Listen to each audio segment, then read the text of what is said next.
smallest move He will make in our life.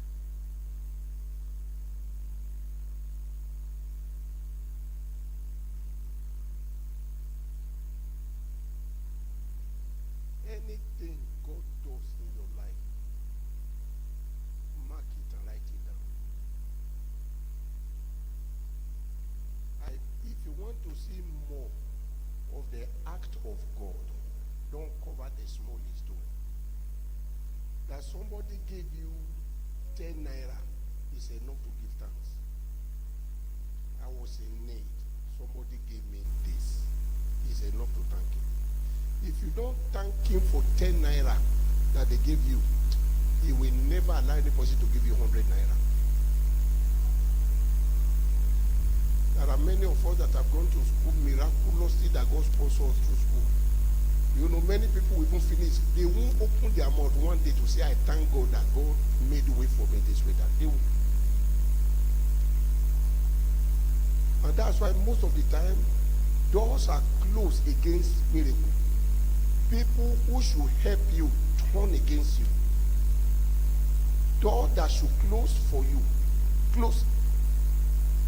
Doors that should open for you, close against you, because you have not learned to provoke God by saying publicly what God has done. Sometimes you think what God has done is small, so you conceal it. And when you don't testify for the small one that he has done, he will never do a bigger one. It's a missing link in our ministry.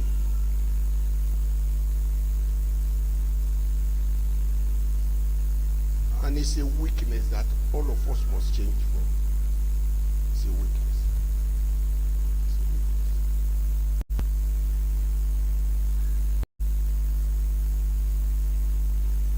Let's change that attitude. Whatsoever God has done, even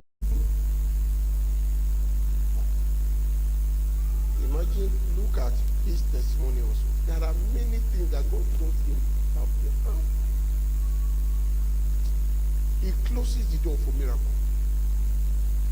Whenever God does something and you conceal it, God is angry. There were 10 lepers that were healed. One person returned back to come and Bible said to come and give it thanks.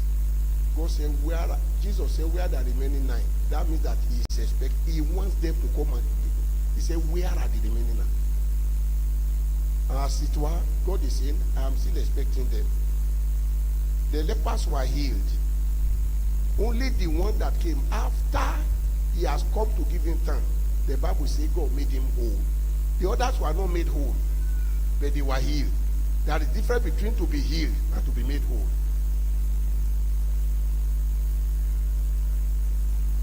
I beg you, learn great lesson from that. Every time there is an opportunity to testify to what God has done, never allow anybody to go ahead of you. If you forget easily what God has done, have a jotter for noting down what God is doing in your life. Put it down. Every time you are coming to meet, bring the jotter. If anything, no matter how small, write it down. You will discover that when it is time to give testimony, you have more than enough.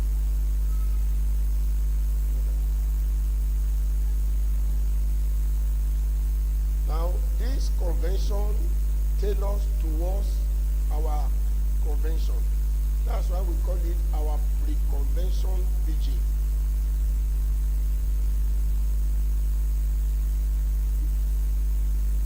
The convention is coming up particularly from 19 to 23rd of August. 19 is Wednesday, 20 is Thursday, 21 is Friday, 22 is Saturday, 23 is Sunday. We are planning to make it about 5 days for the convention.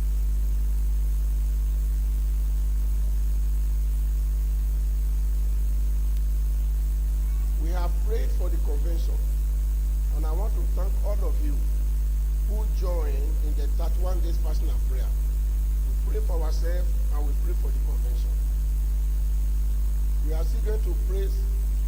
Some of us are still going to remain here for at least about 3 days dry fast.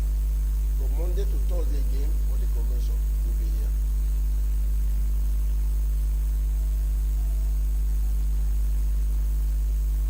counsel for you as your spiritual father.